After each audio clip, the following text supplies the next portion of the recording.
어머님, 이 체크리스트 보세요. 며느리 자격 시험표예요. 1번 말대꾸 금지. 2번 집안일은 며느리 목. 3번 밥상에 고깃뼈는 어머님 드리기. 며느리가 비웃듯 쏘아붙였다. 규칙 못 지키면 당장 짐 싸서 나가시는 거예요. 시어머니 주제에 방세도 못 내는 분이. 나는 젓가락을 내려놓고 조용히 숨을 골랐다. 그래, 너는 내가 누군지 모른다. 내가 이 집에 들어온 이유도, 오늘까지 참아준 이유도, 내가 들고 흔드는 그 체크리스트가 오늘부로 휴지가 되는 이유도. 좋아. 마지막 항목 하나 더 적어. 내가 낮게 말했다. 4번, 내 정체가 밝혀지는 순간 내 인생이 바뀐다. 뭐라고요? 며느리가 비아냥거리는 그때 나는 단 한 통의 전화를 걸었다. 비서실장 지금 들어오게. 며느리 시험하던 시어머니 정체 공개 순간 체크리스트가 휴지됐다. 가정부 취급하던 며느리, 내 정체를 알고 기절초풍한 사연. 지금 시작합니다. 인생의 쓴맛을 견뎌낸 당신에게 비로소 찾아올 달콤한 이야기. 안녕하세요. 답답한 속을 시원하게 뚫어드리는 고진감래 채널입니다. 오늘도 억울하고 힘든 시간 뒤에 찾아오는 통쾌하고 가슴 따뜻한 사연을 준비했습니다. 여러분의 인생에도 반드시 단맛이 찾아오길 바라며 AI로 재구성한 사연을 열어보겠습니다. 그 전에 구독과 좋아요 한 번씩 부탁드립니다. 나는 일부러 낡은 코트를 걸치고 그 집 현관 앞에 섰지요. 고급 아파트 단지의 유리문이 반짝였고 경비원의 인사도 지나칠 만큼 공손했습니다. 내 발끝에 묻은 겨울 먼지가 어쩐지 더 초라하게 느껴질 정도였어요. 초인종을 누르자 문이 열렸고 며느리가 내 얼굴을 위아래로 훑쳤습니다. 눈동자가 먼저 내 코트의 단추, 가방의 낡은 손잡이, 구두의 다른 굽에 닿더군요. 사람을 보는 게 아니라 물건을 감정하는 눈이었지요. 오셨어요? 어머님. 며느리가 억지로 웃으며 말했다. 하지만 그 웃음은 인사라기보다 평가표에 도장을 찍는 표정이었습니다. 그래, 내가 고생이 많지. 내가 조심스럽게 웃으며 대답했지요. 목소리는 최대한 낮추고 어깨는 일부러 조금 더 움츠렸습니다. 이 집에서 내가 어떤 취급을 받는지 처음부터 확인해야 했으니까요. 거실로 들어서자 제일 먼저 코끝을 찌른 건 향이었습니다. 값비싼 디퓨저 냄새가 공기를 꽉 채우고 있었는데도 이상하게 숨이 막히더군요. 벽면 가득한 액자, 정돈된 소파, 반짝이는 대리석 테이블 누가 봐도 돈 냄새 나는 집이었습니다. 그 집이 어떻게 마련됐는지, 누가 기초를 놓았는지 나는 너무 잘 알고 있었습니다. 어머님, 짐은 거기 두세요. 며느리가 손끝으로 작은 방을 가리켰습니다. 손님방도 아니고 안방도 아니고 현관 옆 창고 비슷한 방이었지요. 문틈으로 보이는 건 접이식 침대와 오래된 이불 한 채뿐이었습니다. 여기가 내 방이니? 내가 조심스럽게 묻자 며느리가 바로 쏘아붙였습니다. 잠깐 계시는 거잖아요. 오래 계실 것도 아니고요. 며느리가 차갑게 말했다. 아, 그리고 집에서는 서로 지킬 규칙이 있어요. 처음 오신 김에 말씀드릴게요. 규칙. 그 단어에서 나는 속으로 한번 웃었습니다. 내가 평생 세운 건 회사의 규칙이고 시장의 규칙이고 사람들의 밥줄이었지요. 그런데 지금 이 집에서 내 며느리라는 애가 내게 규칙을 들이민다. 나는 입꼬리를 억지로 눌렀습니다. 그래, 내 말이 맞지. 규칙은 있어야지. 며느리는 기다렸다는 듯 서랍에서 종이 한 장을 꺼냈습니다. 두꺼운 클립으로 고정된 문서였는데 제목이 딱 박혀 있더군요. 며느리 자격 체크리스트. 그런데 웃기게도 첫 줄부터 며느리가 아닌 시어머니를 향해 쓰여 있었습니다. 그 종이를 내 앞에 툭 내밀며 며느리가 말했다. 이건요, 제가 원래 며느리 되기 전에 준비해 둔 거예요. 집안이 잘 굴러가려면 기준이 있어야 하잖아요. 며느리가 또박또박 설명했다. 어머님도 이 집에 계시면 저랑 한 팀이셔야죠. 한 팀. 듣기에는 그럴싸했지만 종이 위 문장은 팀이 아니라 상하 관계를 박아두고 있었습니다. 1번 말대꾸 금지. 2번 집안일은 며느리 말대로. 3번 식사 시간 엄수. 4번 손님 오면 어머님은 주방 보조. 며느리가 읽어내려가며 중간중간 나를 힐끗 쳐다봤습니다. 내가 어디서 얼굴이 찌푸려지는지, 어느 항목에서 반발하는지 확인하는 눈이었지요. 나는 고개를 끄덕였습니다. 그래, 내가 살림을 하니 내 말이 맞겠지. 그 말을 듣자 며느리의 입꼬리가 살짝 올라갔습니다. 이긴 사람의 표정이더군요. 어머님, 오해는 하지 마세요. 며느리가 목소리를 낮추며 덧붙였다. 요즘 세상에 시어머니들이 며느리 힘들게 한다고 뉴스 많이 나오잖아요. 저는 그런 집 싫거든요. 서로 편하려면 원칙이 필요해요. 내가 힘없이 웃으며 말했다. 원칙 중요하지. 그 순간 현관에서 비밀번호 누르는 소리가 났습니다. 아들이 들어오는 소리였지요. 내 아들은 외투를 벗으며 환하게 웃었습니다. 엄마, 오셨어요? 아들이 반갑게 말했다. 눈가에 피곤이 깊게 깔려 있었는데도 나를 보자 숨이 트이는 표정이었습니다. 그래, 우리 아들. 많이 바쁘지? 내가 다가가며 말하자 아들이 내 손을 잡았습니다. 손바닥이 차갑더군요.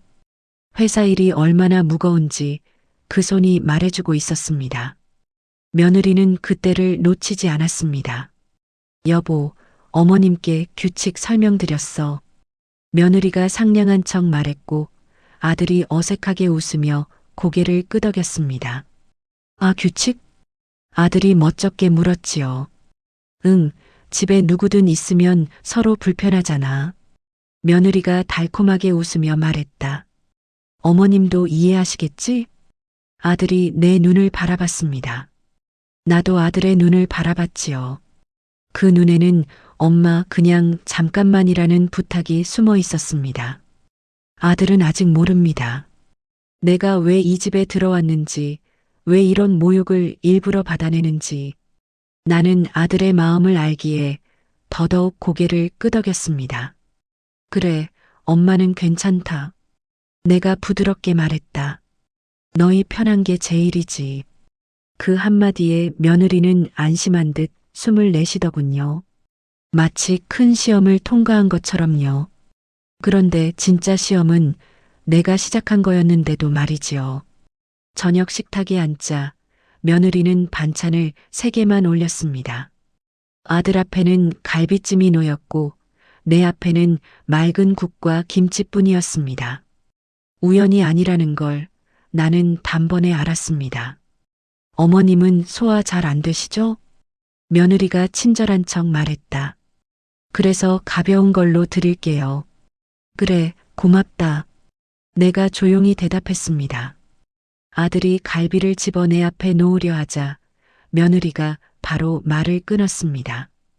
여보, 어머님은 그런 거 드시면 체하셔. 며느리가 웃으며 막았다. 내가 알아서 챙길게. 아들은 젓가락을 멈추고 한번 내 얼굴을 봤다가 다시 고개를 숙였지요. 그 눈빛이 미안해 보이더군요. 나는 아들에게 괜찮다는 듯 고개를 살짝 저었습니다. 괜찮습니다. 이건 시작일 뿐이니까요. 밥을 먹는 동안 며느리는 수시로 종이를 들여다봤습니다. 체크리스트였지요. 그 종이 끝에 펜으로 작은 동그라미를 치더군요. 아마 말대꾸 없음 같은 항목에 점수를 주는 모양이었습니다. 나는 속으로 숫자를 세고 있었습니다. 이 집에서 내가 견딜 수 있는 모욕의 한계. 그리고 내가 무너지기까지 필요한 증거의 개수. 식사가 끝나자 며느리가 싱크대를 턱으로 가리켰습니다. 어머님, 설거지 가능하시죠? 며느리가 당연하다는 듯 말했다. 저 오늘 너무 피곤해서요. 그래, 내가 하지. 내가 힘없이 일어나며 대답했지요. 뜨거운 물이 손등을 스쳤습니다. 접시를 닦는 소리 사이로 거실에서 며느리가 아들에게 속삭이는 소리가 들렸습니다. 여보, 어머님 생각보다 얌전하시다. 며느리가 낮게 말했다. 나 원래 걱정했거든. 우리 집 망칠까봐. 아들이 작게 대답했습니다. 엄마는 그런 분 아니야. 그래도 조심해야지. 며느리가 비웃듯 말했다. 요즘 노인들 고집 세잖아. 그 말에 내 손이 잠깐 멈췄습니다. 물방울이 뚝 접시 위로 떨어졌지요. 나는 접시를 다시 천천히 닦았습니다. 마음은 고요했습니다. 오히려 확신이 더 선명해졌습니다. 그래, 너는 지금 내 얼굴을 보고도 모른다. 내가 어떤 자리에 있던 사람인지, 그리고 내가 지금 밟고 있는 이 바닥이 누구 손에서 만들어졌는지. 설거지를 마치고 돌아서는데 며느리가 체크리스트를 내 앞에 다시 들이밀었습니다. 어머님, 며느리가 또렷하게 불렀습니다. 이거 오늘은 합격이에요. 첫날이니까요. 내가 고개를 들자 며느리가 입술을 비틀며 마지막 말을 던졌습니다. 근데요, 하나만 확실히 해요. 며느리가 낮게 쏘아붙였다. 여긴 제 집이에요. 어머님이 아무리 시어머니여도 규칙 어기면 바로 나가시는 거예요. 나는 잠깐 며느리를 바라봤습니다. 그 눈빛이 얼마나 확신에 차 있는지, 얼마나 무지한지, 그게 다 보였지요. 그래, 내가 아주 부드럽게 말했다. 내 말이 맞다. 그리고 속으로 덧붙였습니다. 오늘 밤까지는. 며느리가 돌아서서 방으로 들어가며 혼잣말처럼 중얼거렸습니다. 체크리스트 아직 한참 남았네.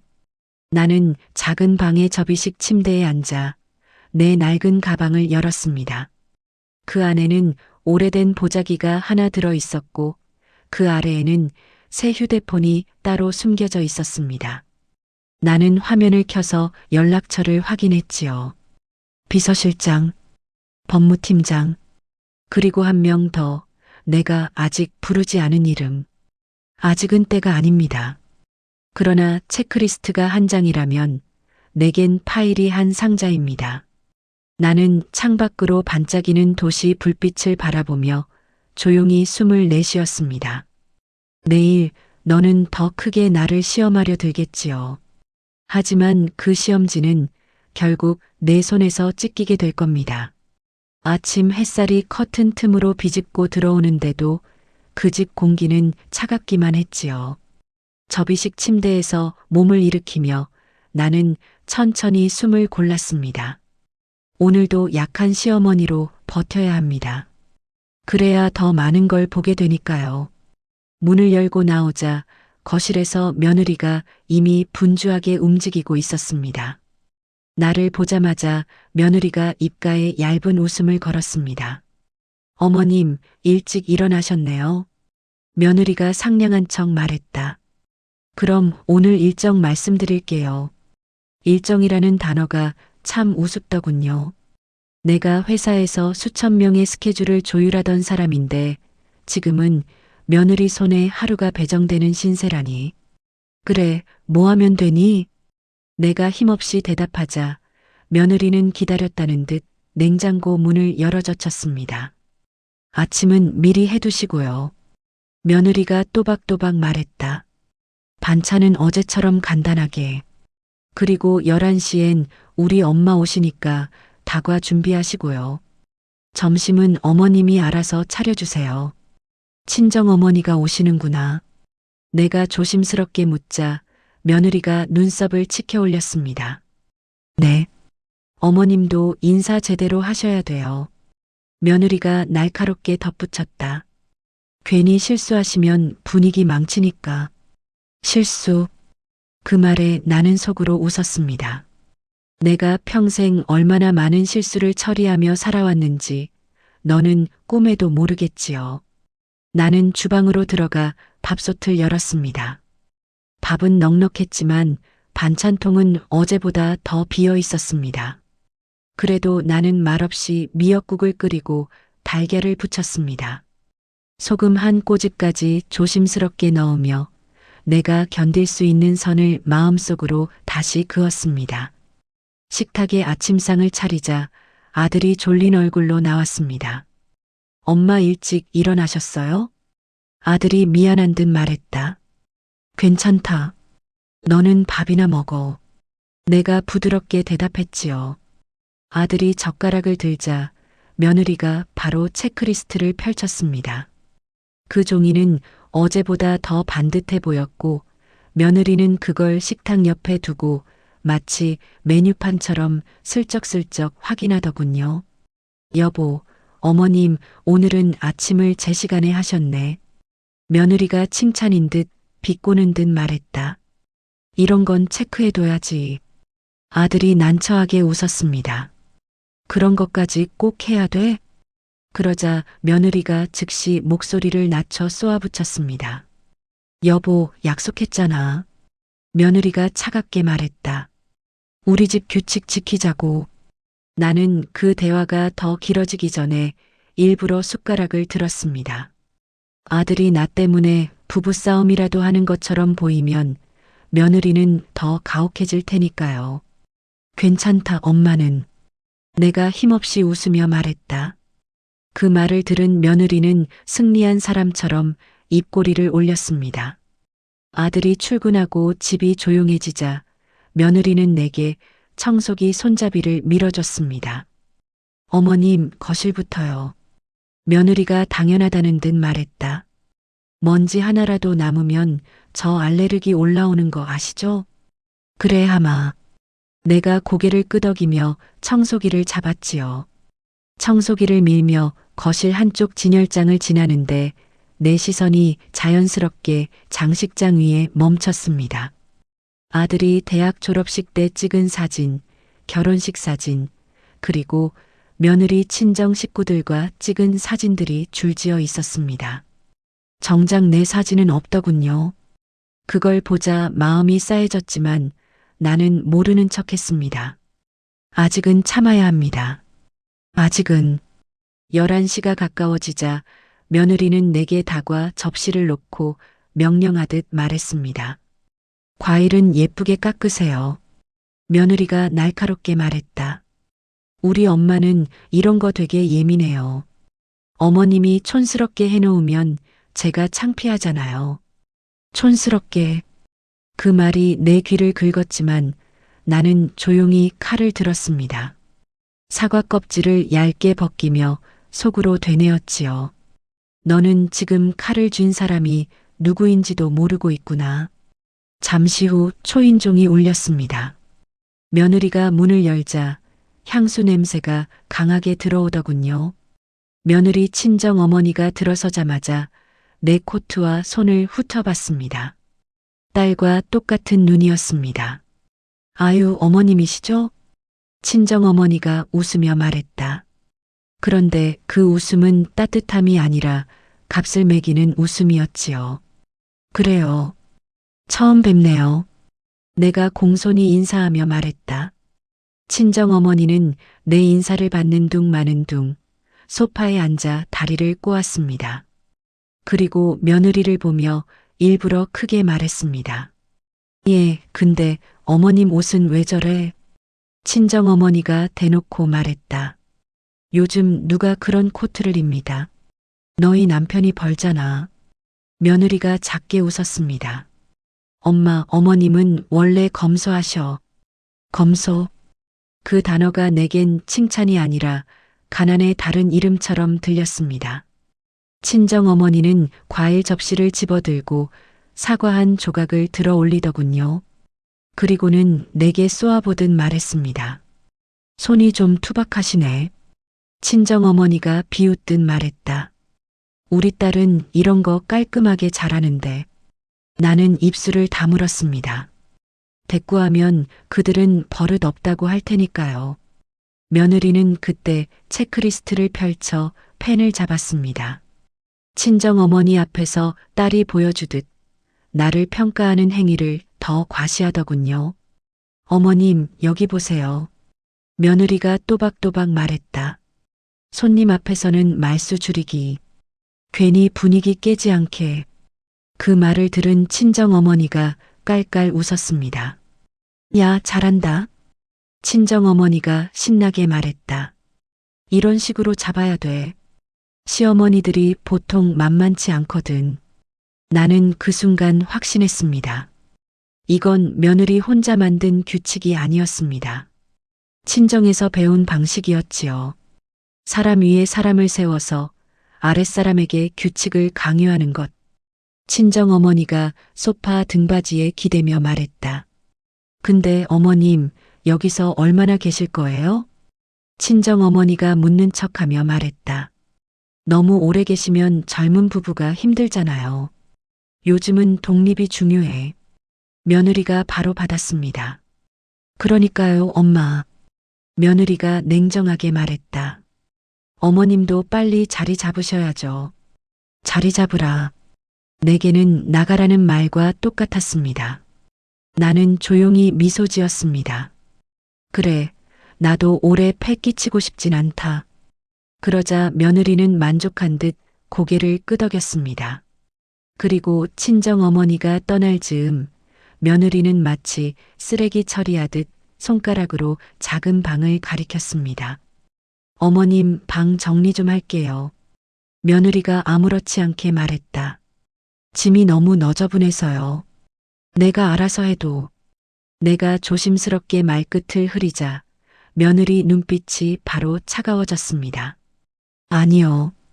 며느리가 단호하게 말했다. 규칙이에요. 정리정돈 못하시면 제가 해야죠. 그 말과 동시에 며느리는 작은 방으로 들어가 내 낡은 가방을 열어젖혔습니다. 나는 그 순간 심장이 철렁 내려앉았지요. 그건 내가 다급히 다가가자 며느리가 내 손을 탁 쳐냈습니다. 어머님, 며느리가 쏘아붙였다. 말대꾸 금지 1번이잖아요. 나는 손등이 얼얼했지만 더 아픈 건 따로였습니다. 며느리가 가방 깊숙이 넣어둔 보자기를 끄집어냈기 때문입니다. 그 보자기는 내 인생의 기둥 같은 것이었습니다.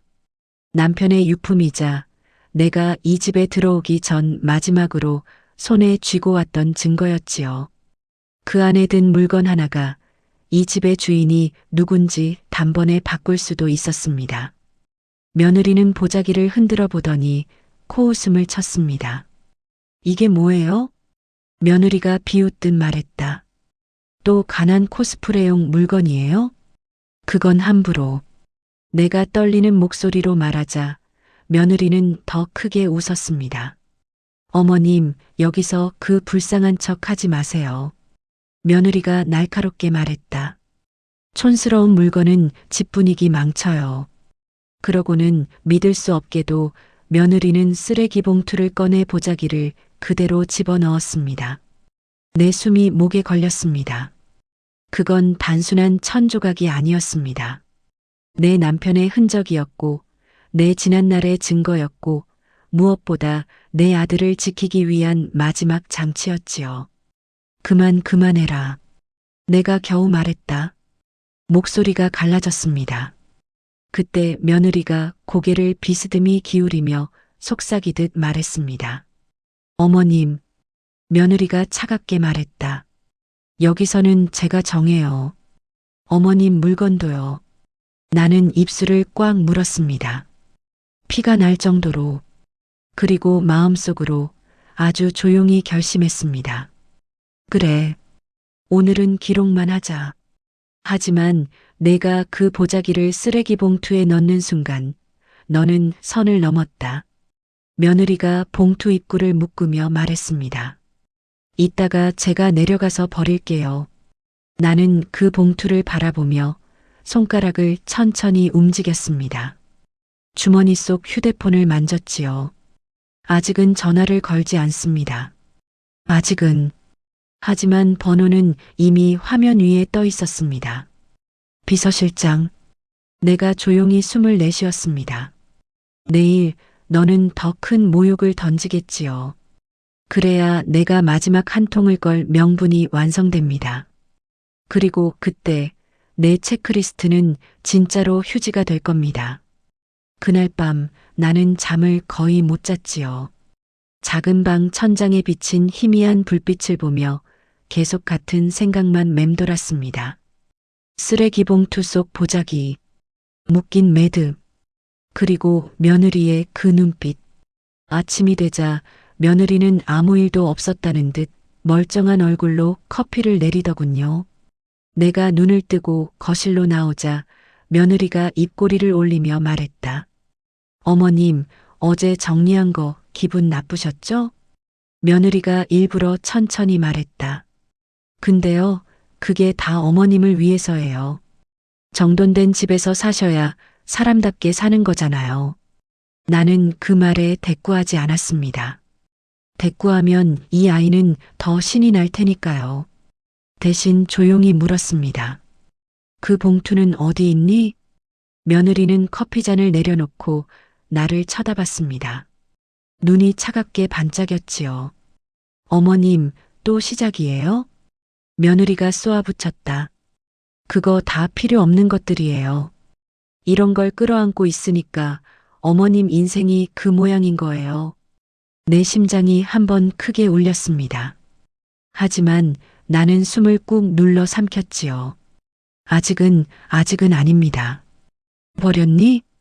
내가 조용히 묻자 며느리는 어깨를 으쓱했습니다. 아직요. 이따가 내려갈 거예요. 며느리가 무심하게 말했다. 근데 어머님이 자꾸 이러시면 벌점이에요. 벌점이라는 말이 귀를 찢었습니다.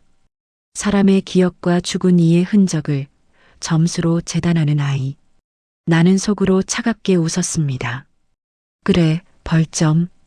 좋아. 그럼 나도 점수를 매겨야지. 너의 끝을 결정할 점수. 그날은 유난히 아들이 늦는 날이었습니다. 저녁이 돼서야 아들이 집에 들어왔지요. 넥타이를 풀며 힘겹게 웃는 얼굴이 예전보다 더 말라 보였습니다. 엄마, 오늘은 좀 정신 없었어요. 아들이 미안한 듯 말했다. 괜찮다. 밥은 먹었니? 내가 부드럽게 물었지요. 아들은 고개를 저으며 식탁에 앉았습니다. 며느리는 그 순간을 기다렸다는 듯 냉장고에서 큰 접시를 꺼냈습니다. 고기가 담긴 접시였는데 윤기가 흐르는 좋은 부위는 전부 아들 앞에 놓았습니다. 여보, 오늘은 당신 좋아하는 거 했어. 며느리가 상냥한 척 말했다. 아들이 젓가락을 들자 며느리는 내 앞에 작은 그릇 하나를 툭 내려놓았습니다. 국물은 맑고 건더기는 거의 없었습니다. 어머님은 소화 안 되시잖아요. 며느리가 말끝을 올리며 말했다. 이 정도면 충분하죠. 나는 그릇을 내려다봤습니다. 속이 텅 빈 듯한 국물이 내 처지와 닮아 보였지요. 그래도 나는 아무 말도 하지 않았습니다. 며느리는 그런 나를 보고 더 대담해졌습니다. 아, 그리고 어머님. 며느리가 갑자기 목소리를 가다듬으며 말했다. 오늘부터 체크리스트 항목이 하나 추가됐어요. 아들이 젓가락을 멈추고 며느리를 봤습니다.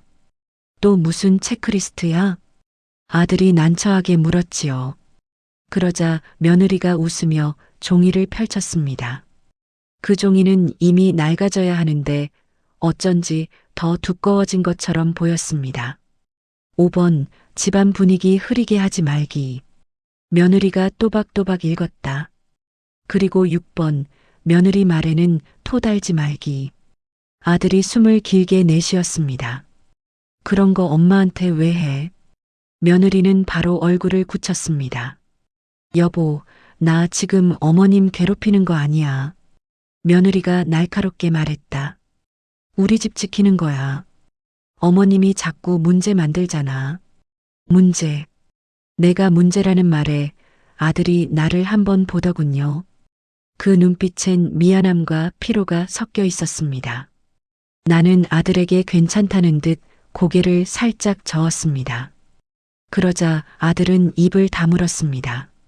그 순간 며느리는 승리했다는 듯 다시 미소를 지었습니다. 그리고 그 다음 행동이 정말 결정적이었지요. 며느리는 아들이 갈비를 뜯고 난 뒤 남은 뼈들을 접시에 모았습니다. 그러곤 그 접시를 내 앞까지 밀어붙였습니다. 마치 개 밥그릇을 놓듯이요. 어머님, 이거 드세요. 며느리가 아무렇지 않게 말했다. 뼈에 영양 많잖아요. 국물 내서 드시면 되겠네. 아들의 얼굴이 새하얘졌습니다. 야, 너 지금 뭐 하는 거야? 아들이 놀라서 소리쳤지요. 그러자 며느리가 되레 눈을 부릅뜨고 쏘아붙였습니다. 왜요? 며느리가 톡 쏘며 말했다. 어머님이 이런 거 좋아하시잖아. 아까 낮에도 계속 버리지 말라고 하셨잖아. 그러니까 남은 것도 챙기시라고. 남은 것. 그 단어가 내 가슴을 콕 찔렀습니다. 며느리는 내가 보자기를 지키려 했던 이유를 전혀 모른 채 그걸 비웃음으로 받고 휘둘렀습니다. 나는 뼈 접시를 내려다봤습니다. 손끝이 떨리더군요. 화가 나서가 아니라 무언가가 내부에서 조용히 깨지는 느낌 때문이었습니다. 평생 지켜온 자제력, 사람을 바라보는 최소한의 믿음, 그게 하나씩 부서지는 소리였지요. 그만해. 내가 낮게 말했다. 며느리는 내 말이 들렸는지조차 모르는 척 웃었습니다. 어머님, 목소리 너무 커요. 며느리가 비아냥거렸다. 체크리스트 5번, 분위기 흐리면 벌점이에요. 그 말에 내 시선이 천천히 며느리 얼굴로 올라갔습니다. 나는 그 아이를 똑바로 바라봤지요. 그리고 아주 조용히 하지만 분명하게 말했습니다. 너 선을 넘었다. 아들이 내 목소리에 놀라 나를 봤습니다. 엄마. 며느리는 코웃음을 쳤습니다. 선을 넘긴요? 며느리가 냉소적으로 말했다. 어머님, 여긴 제 집이라고 했죠. 규칙 어기면 나가시면 돼요. 그 한마디에 아들이 자리에서 벌떡 일어났습니다. 그만해. 엄마한테 왜 이래? 아들이 분노 섞인 목소리로 말했다. 그러자 며느리는 기다렸다는 듯 아들을 향해 칼처럼 말했습니다. 그럼 여보도 선택해. 며느리가 차갑게 말했다. 나랑 살 거야, 엄마랑 살 거야? 공기가 얼어붙었습니다. 나는 아들의 어깨가 순간 내려앉는 걸 봤지요. 내 아들은 늘 책임감이 강한 아이였습니다. 그래서 더 잔인하게 흔들릴 겁니다. 사랑과 의무 사이에서 아들이 입술을 달싹이며 무슨 말을 하려는 그때 며느리가 한 번 더 못을 박았습니다. 그리고 어머님, 며느리가 나를 향해 고개를 치켜들며 말했다. 오늘 안으로 방 정리 더 하세요. 어제 그 보자기 같은 거 또 나오면 바로 버릴 거니까. 아, 이미 버릴 준비 다 해놨거든요. 나는 숨을 들이켰습니다. 목구멍이 타들어갔지요. 하지만 눈물은 나오지 않았습니다. 대신 마음이 차갑게 가라앉았습니다. 그래, 지금이다. 나는 조용히 자리에서 일어났습니다. 뼈 접시는 그대로 두고 천천히 내 방으로 걸어갔지요. 며느리가 뒤에서 비웃는 소리가 들렸습니다. 어머님, 어디 가요? 또 삐진 척이에요? 나는 대답하지 않았습니다.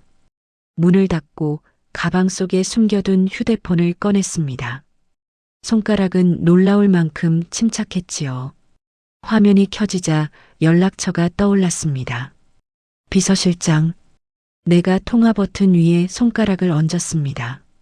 그 순간 거실에서 아들의 목소리가 들렸습니다. 아들이 떨리는 목소리로 말했다. 제발 그만하자. 우리 이렇게까지 할 필요 없잖아. 며느리가 차갑게 대답했지요. 필요해. 그래야 이 집이 내 집이 되니까. 그 말이 끝나는 순간 내 손가락이 움직였습니다. 통화 버튼을 눌렀습니다. 전화 연결음이 한 번, 두 번 울리자마자 상대가 받았습니다. 숨소리만 들어도 알 수 있었지요. 내 목소리를 잊을 사람이 아닙니다. 회장님, 비서실장이 낮고 단단한 목소리로 말했다.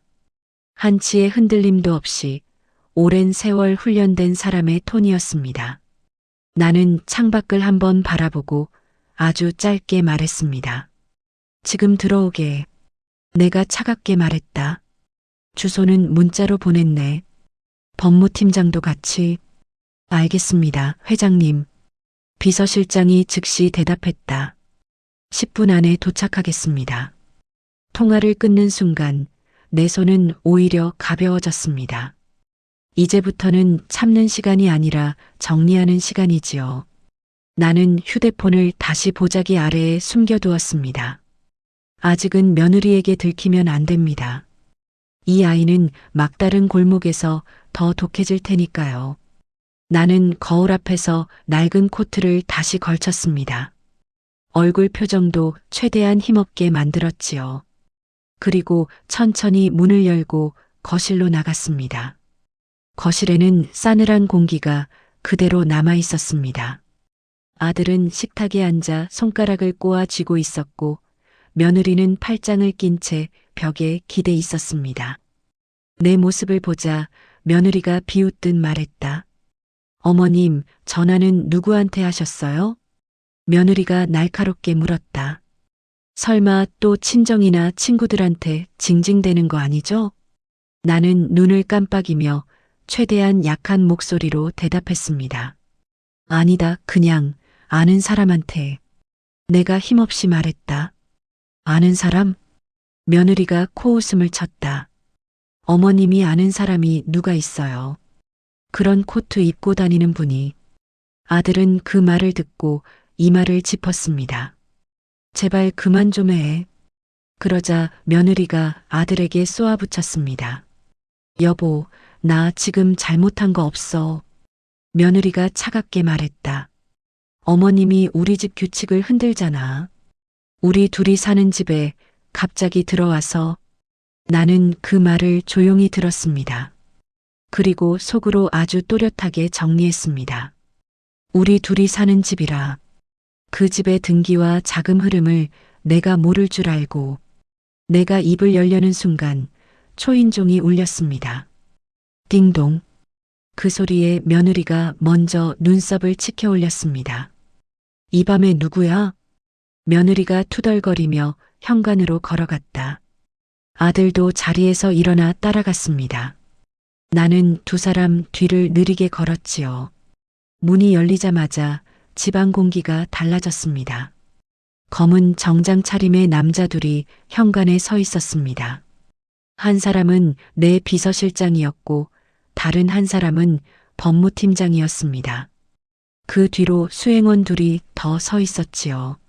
말끔한 구두, 다림질 자국이 선명한 바지선, 한 번도 흐트러짐 없는 시선.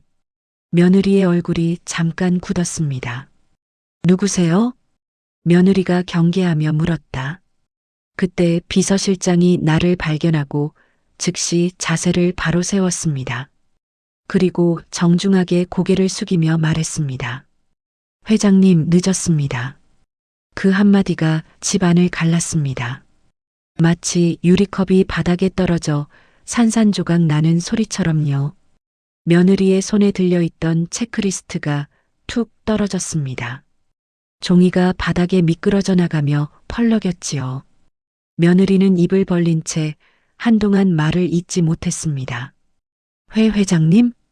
며느리가 떨리는 목소리로 되물었다. 무슨 회장님이요? 아들은 눈을 크게 뜨고 나를 바라봤습니다. 내 아들도 몰랐습니다.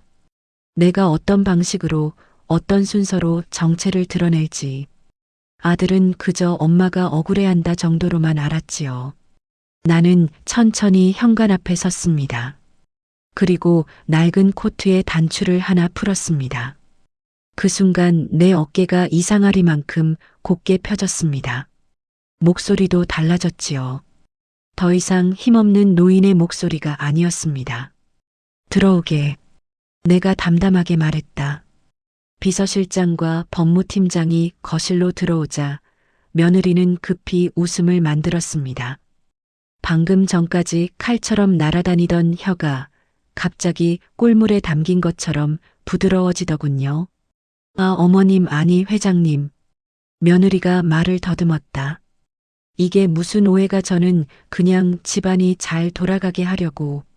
나는 그 말을 듣고도 표정을 바꾸지 않았습니다. 오해라는 단어가 얼마나 뻔뻔한지 나는 수십 년 동안 그런 사람들을 수도 없이 봐왔으니까요. 오해? 내가 낮게 물었다.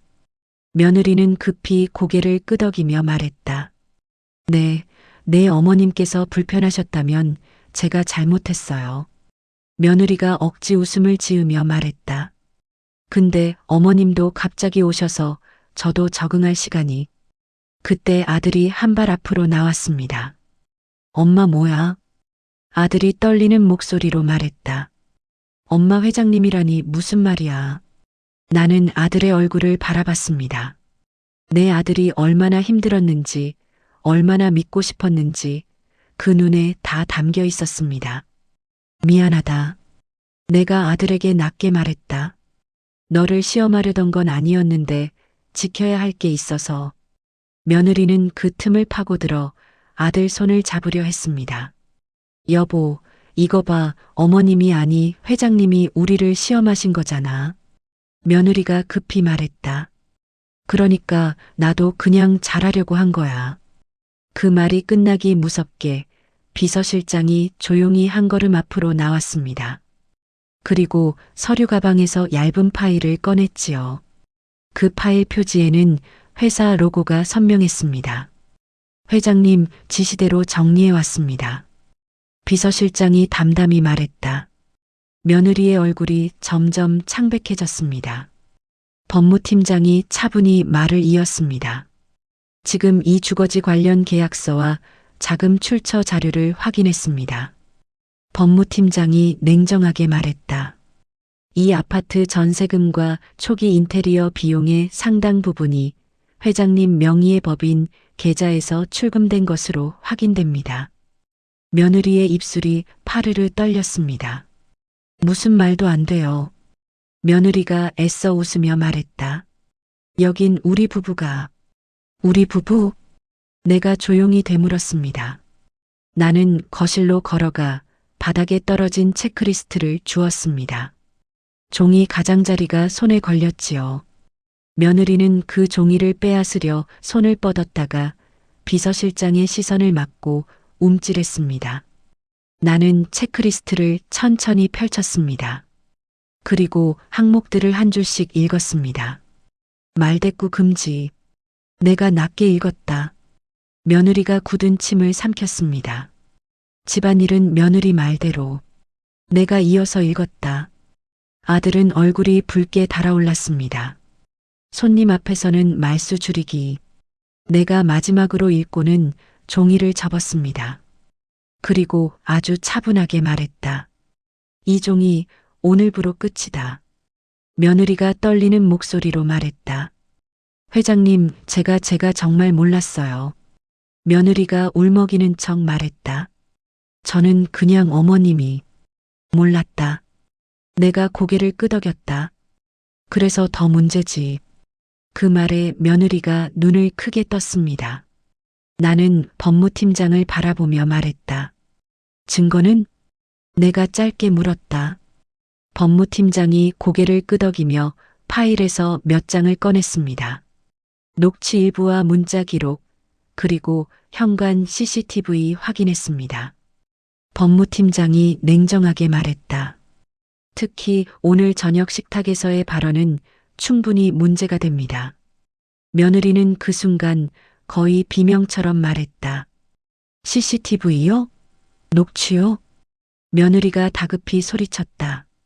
그게 불법 아니에요? 내가 천천히 미소를 지었습니다. 아주 얇게, 아주 차갑게. 불법이 뭔지 알고 싶으면 내가 낮게 말했다. 법무팀장에게 물어봐라. 며느리는 그대로 얼어붙었습니다. 아들은 내 얼굴을 바라보며 마치 현실이 아닌 것처럼 말했다. 엄마, 그럼 엄마는 왜 이렇게까지? 나는 아들의 눈을 피하지 않았습니다. 너를 지키려고 내가 분명하게 말했다. 그리고 내 이름을 더럽히려는 사람을 내 손으로 걸러내려고. 그 순간 며느리가 갑자기 무릎을 꿇으려 했습니다. 그녀는 급히 내 앞에 다가오며 손을 뻗었습니다. 회장님, 죄송해요. 며느리가 울면서 말했다. 제가 잘못했어요. 제가 정말. 나는 한 발 뒤로 물러섰습니다. 손끝도 닿게 하지 않았지요. 그 손 치워. 내가 단호하게 말했다. 그 말에 며느리는 손을 움찔하며 내려놓았습니다. 나는 비서실장을 바라보며 마지막 지시를 내렸습니다. 지금부터, 내가 차갑게 말했다. 이 집에서 버려진 물건부터 찾아오게. 보자기. 그리고 며느리를 똑바로 바라보며 덧붙였습니다. 그리고 내가 버리겠다고 한 것들까지. 내 목소리가 낮게 울렸지요. 전부. 며느리는 그대로 무너져 내렸습니다. 체크리스트는 그녀 발밑에서 구겨져 있었고 그녀의 자존심도 그 종이처럼 찢겨나가는 소리가 나는 듯했습니다. 그때 법무팀장이 조용히 한 장의 서류를 꺼내 내 앞으로 내밀었습니다. 회장님, 마지막 확인만 받으시면 됩니다. 법무팀장이 낮게 말했다. 나는 서류를 받으며 아들을 향해 마지막으로 말했습니다. 이제 내가 선택할 차례다. 내가 담담히 말했다. 가족을 지킬지 모욕을 키울지. 아들이 입술을 깨물었습니다. 그리고 며느리를 바라봤지요. 그 시선이 이전과 달랐습니다. 며느리도 그걸 느낀 듯 두 눈이 흔들렸습니다. 그 순간 나는 확신했습니다. 이 집의 판은 이제 완전히 뒤집혔다는 걸요. 며느리의 눈물은 빠르게 굳어지더군요. 울면서도 머릿속으로 계산하는 얼굴이었습니다. 사람은 벼랑 끝에서 본성이 더 또렷해집니다. 그 아이는 무너지는 척하면서도 어디에 손을 뻗어야 살 수 있는지 찾고 있었지요. 아들은 한동안 아무 말도 못했습니다. 입술을 꽉 깨문 채 바닥에 구겨진 체크리스트와 며느리 얼굴을 번갈아 봤지요. 그 눈빛은 분노라기보다 내가 무엇을 믿고 살아왔나 하는 허탈함에 가까웠습니다. 여보, 며느리가 떨리는 목소리로 아들을 불렀습니다. 나 진짜 몰랐어. 어머님이 회장님이실 줄은. 아들이 낮게 물었습니다. 몰랐으면 사람 취급 안 해도 돼? 그 한마디에 며느리의 목이 턱 막히는 게 보였습니다. 그런데도 며느리는 끝까지 변명하려 했지요. 아니, 그게 아니라. 며느리가 급히 말했다. 난 집을 지키려고 우리 둘만의 공간을. 나는 조용히 그 말을 끊었습니다. 집을 지키고 싶었으면 내가 차갑게 말했다. 사람부터 지켰어야지. 비서실장이 내 옆에서 서류를 정리하며 말했다. 회장님, 보자기는 확보했습니다. 비서실장이 담담하게 보고했다. 쓰레기장 투입 직전이었습니다. 그 말에 내 숨이 짧게 흔들렸지요. 그래도 얼굴은 무너지지 않았습니다. 내가 무너지면 이 아이들은 감정으로 빠져나갈 구멍을 찾을 테니까요. 나는 보자기를 조심히 받아들었습니다. 매듭이 헐겁게 풀려 있었고 천에는 먼지가 묻어 있었습니다. 나는 손바닥으로 천을 한번 쓸어내렸습니다. 그 순간 내 마음속 어딘가가 아주 조용히 꺼져가던 불씨를 다시 붙이는 것 같았지요. 그건 며느리가 보자기를 보자 다급히 입을 열었다. 제가 버리려고 한 게 아니라 정리하다가. 나는 며느리의 말을 끝까지 듣지 않았습니다. 대신 법무팀장을 바라봤습니다. 절차대로 하게. 내가 담담히 말했다. 법무팀장이 고개를 끄덕이며 또박또박 설명했습니다. 현재로서는 두 가지가 핵심입니다. 법무팀장이 냉정하게 말했다. 첫째, 회장님 개인 재산이 투입된 주거지 지원에 대한 조건 위반 여부. 둘째, 반복적인 모욕과 폭언에 대한 증거 확보 및 조치. 며느리는 그 말을 듣자마자 몸을 앞으로 기울였습니다. 조건 위반이요? 며느리가 떨리는 목소리로 물었다. 무슨 조건이요? 그런 게 있었어요? 나는 그제야 며느리를 똑바로 바라봤습니다. 웃지도 화내지도 않았지요. 그냥 사실을 말했습니다. 있었지. 내가 낮게 말했다. 너희 결혼할 때 내가 도와주는 건 한 가지 조건이었어. 내 아들이 사람답게 살 수 있을 것. 서로 존중할 것. 그게 전부였다. 아들의 어깨가 크게 움찔했습니다. 아들은 그 조건을 그냥 엄마의 덕담쯤으로만 들었을지도 모릅니다. 하지만 나는 그 덕담을 계약처럼 지켜봤지요. 나이 든 사람의 말은 가볍게 흘려도 되는 줄 아는 세상이니까 나는 더 꼼꼼히 준비했습니다. 너는 그 조건을 발로 찼다. 내가 이어 말했다. 그리고 그 발로 내 아들도 같이 밟았지. 며느리가 울먹이며 말했다. 회장님 아니, 어머님 저 진짜 반성할게요. 며느리가 다급히 말했다. 제가 철이 없어서. 그때 아들이 조용히 며느리 쪽으로 한 걸음 다가갔습니다. 그리고 한마디를 했지요. 그 목소리는 떨렸지만 이상하게 단단했습니다. 너 나한테도 체크리스트 있었지? 아들이 낮게 말했다. 며느리가 순간 표정을 숨기지 못했습니다. 아주 짧게 들켰다는 얼굴이 스쳤지요. 무슨 체크리스트야? 며느리가 억지 웃음을 지으며 말했다. 아들이 숨을 길게 내쉬었습니다. 내가 늦게 오면 벌점. 아들이 차갑게 말했다. 엄마 편 들면 벌점. 그리고 아들이 며느리를 똑바로 보며 말했다.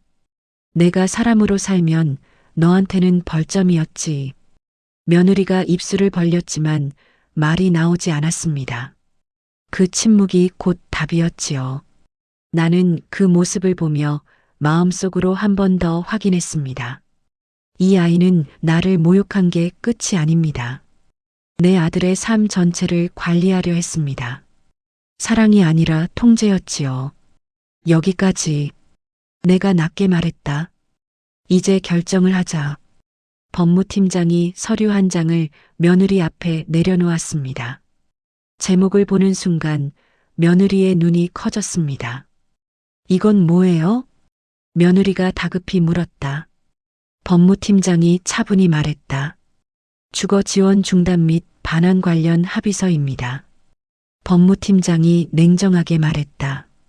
추가로 혼인관계에 따른 재산 분할과는 별개로 회장님 개인 자금의 투입분에 대한 정산 절차가 시작됩니다.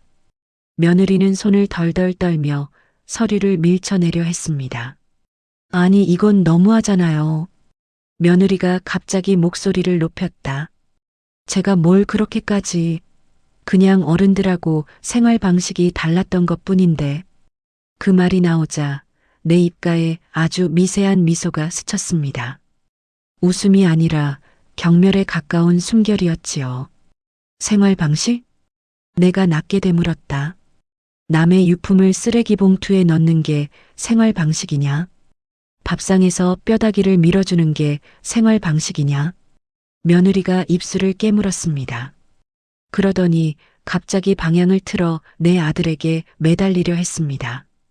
여보, 우리 이렇게 끝내지 말자. 며느리가 울면서 말했다. 나 진짜 고칠게. 어머님께도 무릎 꿇고. 아들은 며느리 손을 천천히 뿌리쳤습니다. 그리고 말했다. 나 너 무서웠어. 아들이 낮게 말했다. 내가 뭘 해도 점수로 환산되는 느낌. 사랑이 아니라 평가받는 느낌. 아들이 한숨처럼 덧붙였다. 근데 엄마한테까지 그랬잖아. 며느리가 울음을 터뜨리며 소리쳤습니다. 그럼 당신은 뭐야? 며느리가 날카롭게 말했다. 당신은 엄마 말만 듣고 살 거야? 평생 엄마 그늘에서? 그 말이 나오자 아들의 눈빛이 변했습니다. 아들은 천천히 고개를 저었습니다. 이제는 아들이 단호하게 말했다. 내가 내 삶을 선택할 거야. 그 한마디가 내겐 어떤 사이다보다 더 시원했지요. 나는 속으로 아주 깊게 숨을 내쉬었습니다. 내 아들이 드디어 두려움이 아니라 자기 존엄으로 말하기 시작했으니까요. 며느리는 그 순간 완전히 얼굴이 무너졌습니다. 울음도 분노도 계산도 뒤섞여서 한 덩어리가 되었지요. 하지만 이미 판은 끝났습니다. 나는 며느리를 마지막으로 바라보며 아주 짧게 말했습니다. 체크리스트는 찢어라. 내가 차갑게 말했다. 그 종이로 넌 사람을 재단했지만 결국 내가 재단당했다. 며느리가 어머님하고 다시 입을 열려 하자 나는 단호하게 끊었습니다. 이제부터는 법무팀과 이야기해. 내가 담담히 말했다. 내 앞에서 눈물로 거래하지 마라. 비서실장이 조용히 앞으로 나와 며느리에게 안내했습니다. 며느리는 저항하려다 결국 힘없이 무너져 나가듯 발을 옮겼지요. 그 뒷모습은 초라했고 그 초라함은 스스로 만든 것이었습니다. 집안이 조용해지자 아들이 내 앞에 섰습니다. 한동안 말이 없다가 아들이 떨리는 목소리로 말했습니다.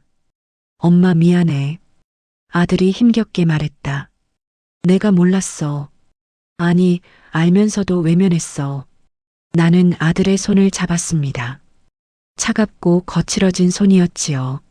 내 아들은 잘 자랐지만 그만큼 오래 버텼습니다. 괜찮다. 내가 부드럽게 말했다. 엄마는 너를 벌주려고 온 게 아니야. 너를 꺼내려고 온 거지. 아들이 눈을 감았다가 조용히 고개를 끄덕였습니다. 나 다시 시작할게. 아들이 낮게 말했다. 내 삶을 내 힘으로. 그 말에 내 가슴이 뜨겁게 내려앉았습니다. 참았던 모든 시간이 그 한마디로 정리되는 느낌이었지요. 나는 보자기를 품에 안고 작은 방으로 들어갔습니다. 접이식 침대 위에 앉아 천천히 매듭을 풀었습니다. 안에서 나온 건 오래된 만년필 하나와 낡은 명함 한 장이었습니다. 내 남편이 생전에 쓰던 만년필, 그리고 회사 창립 당시 함께한 사람들의 이름이 적힌 명함. 나는 명함을 가만히 바라보며 속으로 말했습니다. 이제 끝났다. 그리고 이제부터 시작이다. 며느리가 만든 체크리스트는 휴지가 되었고 내 아들은 드디어 제자리로 돌아올 겁니다. 나는 마지막으로 창밖을 바라봤습니다. 도시의 불빛이 여전히 반짝였지요. 그 불빛 아래 누군가는 남을 평가하며 살겠지만 나는 내 사람을 지키며 살 겁니다. 그게 내가 회장으로서 그리고 엄마로서 살아온 방식이니까요.